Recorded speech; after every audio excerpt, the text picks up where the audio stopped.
Well, hello and welcome to today's webinar. Today, we'll look at 4 ways to help reps sell socially and to prospect at scale.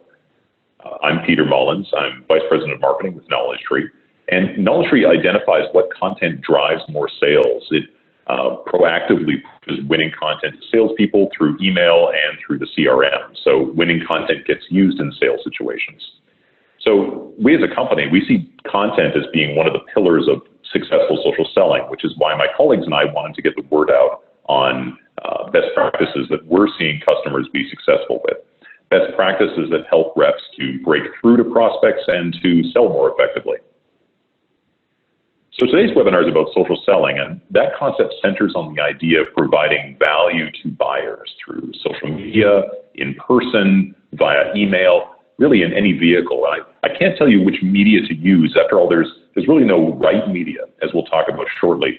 What matters really, though, is that the value you offer increases the likelihood that a buyer will choose to purchase and will purchase from someone they trust, namely yourself. Now, I know that some would say that social selling is done altruistically without the expectation of it turning into any business or advancing deals. And I think that's only partially true. Absolutely it's done with the other person's interest at the front of mind and you are thinking about them. But if you're repeatedly taking actions that have no measurable impact, actions that may be beneficial to your prospects without any next steps or results for you, nothing measurable, then you're just doing social, you're not doing social selling. So over the next 25 minutes, what I'll do is I'll take a look at 4 ways that you and your team can get better at social selling at scale. And I'll walk through some ideas that our own sales teams use and sales leadership uses, and how our customers themselves are also successful at social selling. We'll look into how your organization can build and distribute messages that engage and advance prospects. And this isn't about tactics, it's not about LinkedIn subject lines and other important but fundamentally technical elements. Instead, it's about constructing a social selling program that you can help your sales team use as a whole. And I'd love to use this as an opportunity to start a conversation with you. So if you have social selling strategies that have been particularly effective, I'd love to know about them. So please do go ahead and share on our LinkedIn page or by tweeting at knowledgetree.com. Now, before we jump in, let's take a look at some of the dramatic ways that B2B buyers have changed in recent years. There's some big differences from just 10 years ago. First, the days of the single champion are over. It's no longer good enough to find the one person that can navigate your purchase through to conclusion.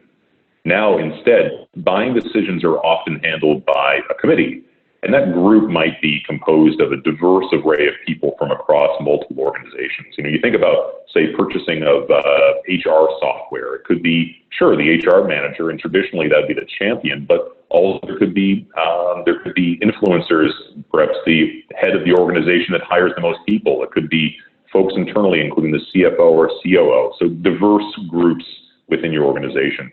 And in fact, data from the CEB shows that there's an average, that the average buying process now includes more than 5 people that have to sign off on a purchase before it can proceed.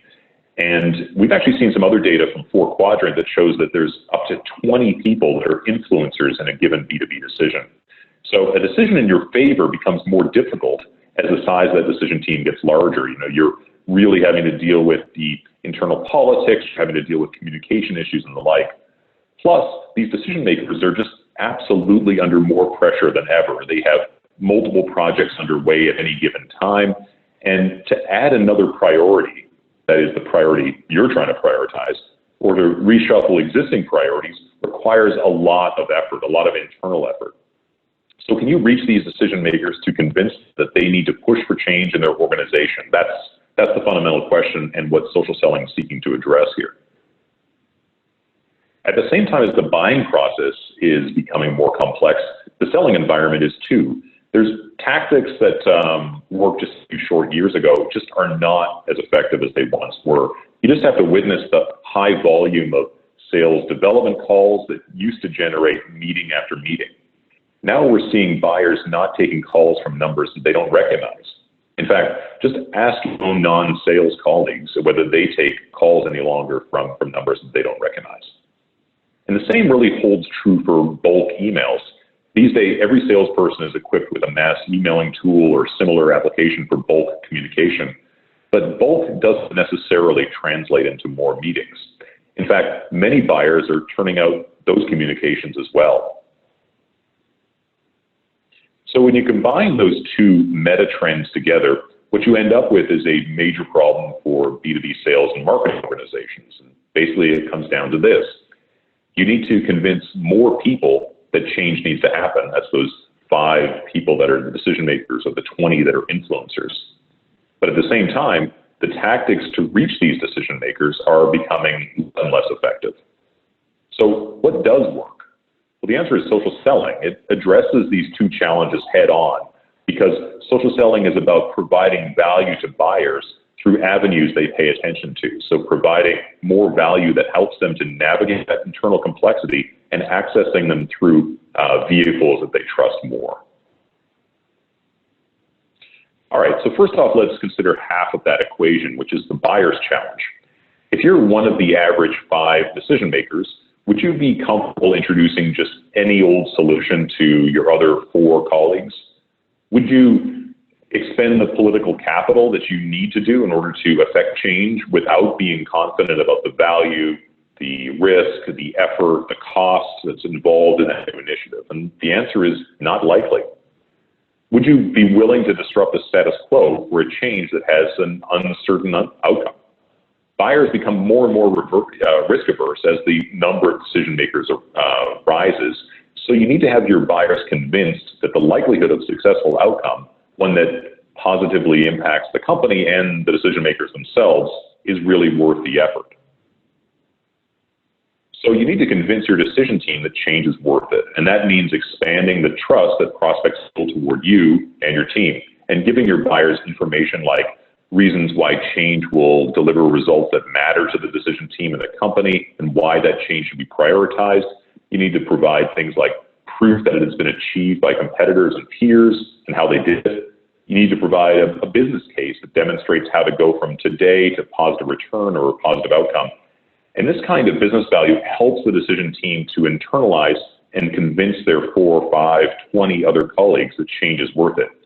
But the surprising thing is the stat that you see right here on the screen, and that's that just 20% of salespeople add value to their buyers, according to analyst research. So that's a pretty damaging stat for sales and marketing organizations when that little value is provided. But at the same time, that's a tremendous opportunity for folks like yourselves that are thinking about this and thinking about how to add more value to their prospects and buyers.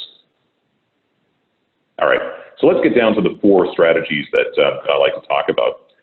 First off, let's look at 2 ways that you can increase the value side of the equation and apply it to your social selling strategy. First off is the critical need to know your buyer and what their own drivers are.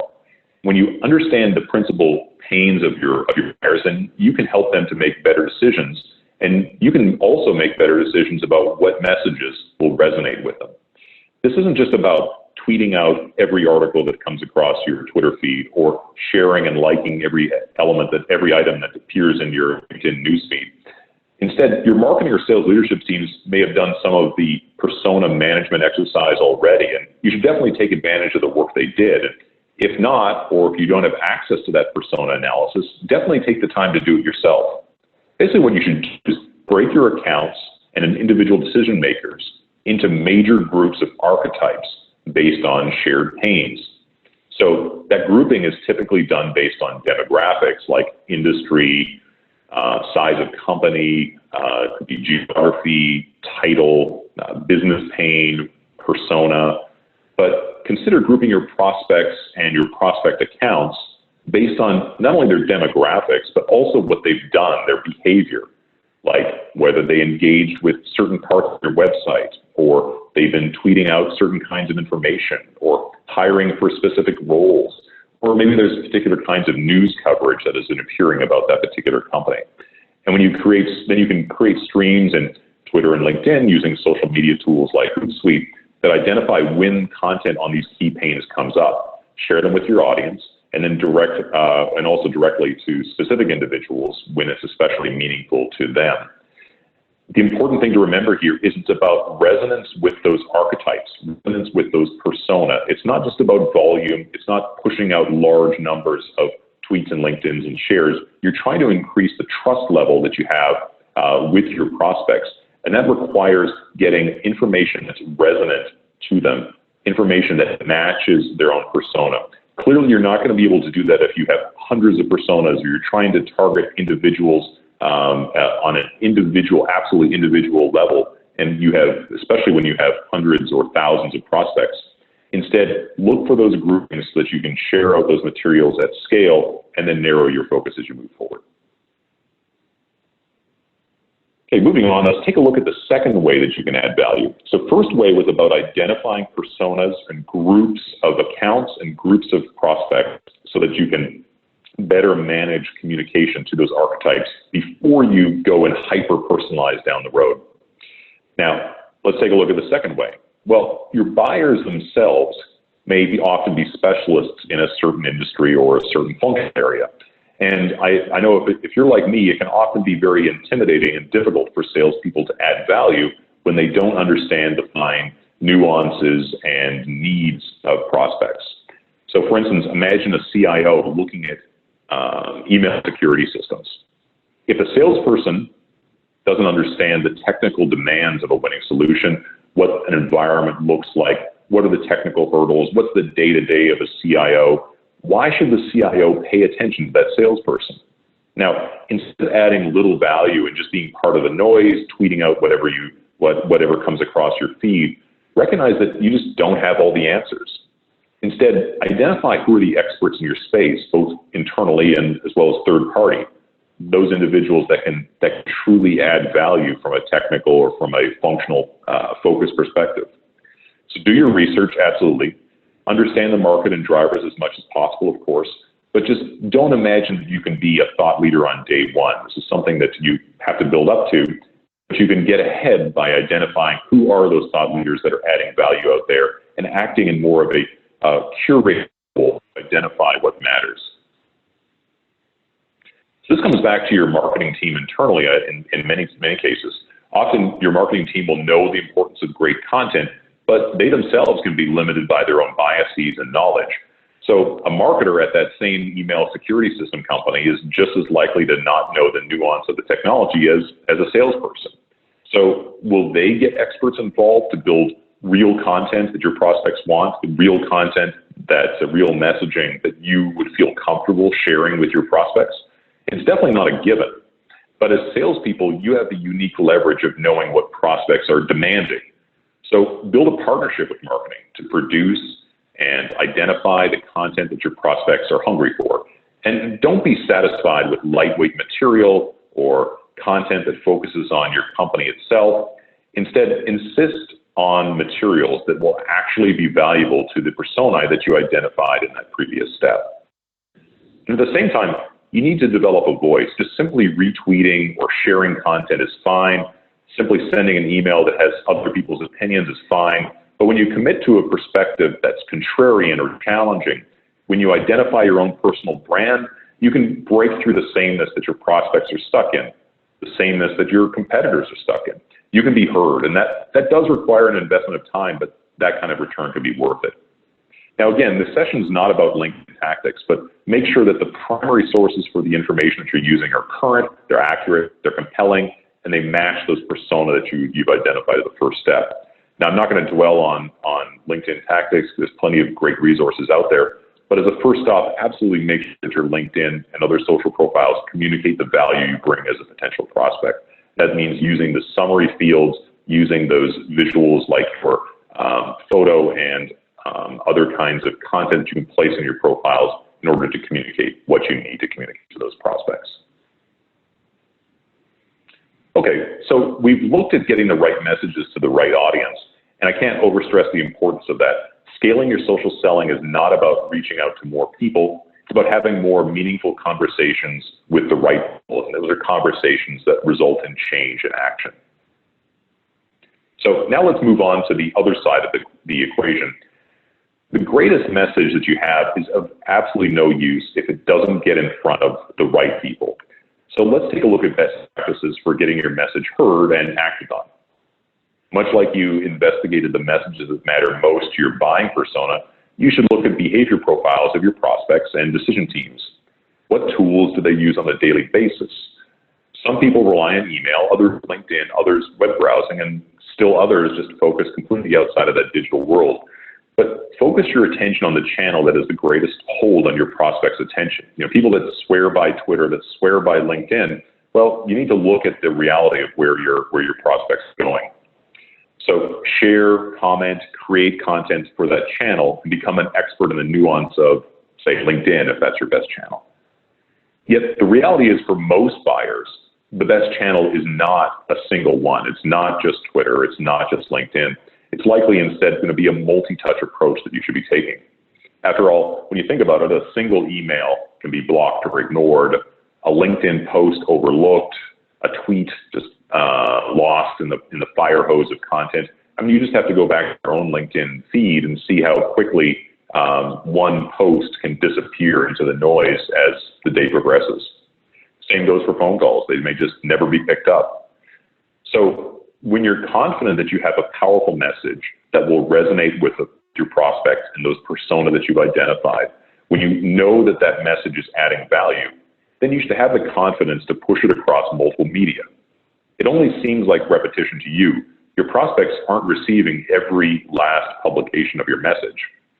Instead, repetition across media reinforces your message. Now, that's not a license to be obnoxious. Just repeat yourself strategically. Change up the kinds of media that you're using and the timing of those communications across those multiple media platforms. That may mean changing the focus of those messages. So an ebook, you may draw out certain statistics that matter for one audience in LinkedIn, where you can perhaps have a longer share versus Twitter, where it has to be more concise. Now, switching up your media and timing brings us to the fourth approach, which is measurement. Simply throwing messages at your prospects and using your gut to figure out what's effective is absolutely suboptimal, especially when you're a sales leader. You need to understand what works across your team and what can be repeated across your team. So look to see if different content works well in different sales contexts.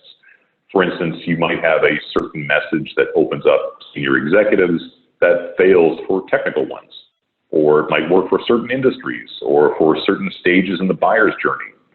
The context in which you share and your prospects consume content is absolutely critical. Just think of yourself for a second. Think of your relative interest in information about refrigerators. Are you in the market? Well, suddenly you're very interested in more information about refrigerators. Not in the market? Well, not so interested in certain kinds of insights, but your persona and behavior might suggest you could be encouraged into being in market. So when you think about that, then first off, your marketing team can be your best friend here, because they're constantly measuring the performance of content and messaging at scale using their marketing automation platforms. And they're going to have insight into the success of different content pieces, different messages in different situations for different buyers, whether they're in market, not in market, need to be convinced to go to market, need to be convinced of your solution. So mine their lessons, understand what they've learned from working at scale with messaging, so that you can figure out how to structure your own teams and your own personal outreaches back to your prospects. At the same time, you need to measure the success of your content shares during sales interactions. So look to sales technology that lets you track opens or click-through and other key metrics for content pieces. When you can see what content is successful, and perhaps more critically, when you have numbers to back up your conclusions, you can do a lot of things that improve your social outreaches across your teams. First off, you can share more of that same kind of content, because clearly you see something that's winning, you're going to want to double down and make sure that that's being used by the rest of your colleagues.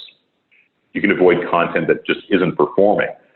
Now, if you're sharing out content and it's getting no reactions, getting no conversions, clearly something's wrong. You need to be able to take that back to the content creators, or if you're sharing third-party content, you may just want to stop sharing that kind of material.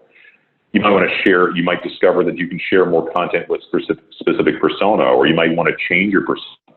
I have to reemphasize the importance of understanding the persona within your buyers, because hyper personalization is difficult to do well, but you can get a long way there if you're able to identify groups of users. So understanding which content, which messaging, which tools help to advance specific persona lets you repeat those best practices across your team. And I think the last one here is really important, which is when you have data about how your prospects are reacting to your messages, reacting to the content you're sharing, reacting to the information that you have put out there on social, you can insist on marketing producing more of that content that is successful. You know, it's unbelievable that marketing would produce material that salespeople don't need, or that salespeople are seeing have no impact or negative impact in the market. The challenge is that part of the sales and marketing divide, the disagreement between sales and marketing, comes down to data. Marketing believes they have the numbers on their side, that they know what really works and what doesn't, and believes that it's just a gut check that's coming from sales. But that's not true. Salespeople have real data, and you need to take that data back to marketing to show them which content's successful and what's not. Now, measurement is just one aspect. It's not just about adjusting your messaging and content. It's also about changing your best practices. So a critical part of success is training your team on how to engage in social selling. They're being too aggressive in their outreaches, or adding no value, or they're unprofessional in their profiles and messaging, then things can definitely backfire. So a solid training program can absolutely go a long way. You should build out your best practices based on messaging and what works for your team, and not just what an expert says. All right, so that brings us to a close on this session. Social selling has the power to break through the noise that your prospects are stuck in, and it gives you a way to provide value to your buyers and to help them construct internal business cases and coalitions that can drive change, and change that helps you to position and sell your solution. So just to recap the 4 elements that we walked through today. First off, analyze your buyers to pick out common pains and information needs. So identify your audience so that you can build 5 to 10 persona that you can reuse extensively. And then when you're collecting and curating information from others, then you're able to target those personas. Second, bring in internal experts and access thought leadership material from third parties that truly gives your prospects value, addressing those shared pains. You know, clearly the best situation is when you are yourself a thought leader in this space, but the reality is that it can be a very difficult thing to build up to. So instead, take the approach of being a curator who identifies information that's valuable to individual persona, and then share that out. As you're sharing out quality information, you yourself get that reflected light of that thought leadership that you're sharing. But only if you're doing it in a selective basis, not simply sharing everything, but commenting on things and adding value as you're sharing those third-party pieces of value themselves. Third off, repeat yourself a lot, and don't be afraid to do so. Use multiple media, and not just email and phone, to break through the noise, so you can build up your social brand with a consistent level of curation, consistently messaging across your persona. Doesn't mean that you're getting boring or stale. It does mean that you're reinforcing the messages that matter to you, and just as critically, matter to the folks that you're broadcasting to.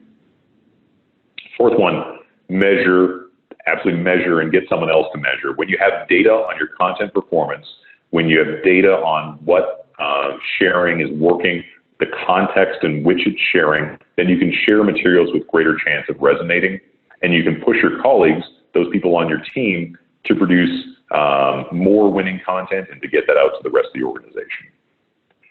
So with that, I'll wrap up. As I said, 25 minutes, so we're right on the dot. And now I'll just open it up to a few questions. Definitely feel free to send those questions. Best way to do so is either to tweet at KnowledgeTree or to send them to marketing@knowledgetree.com.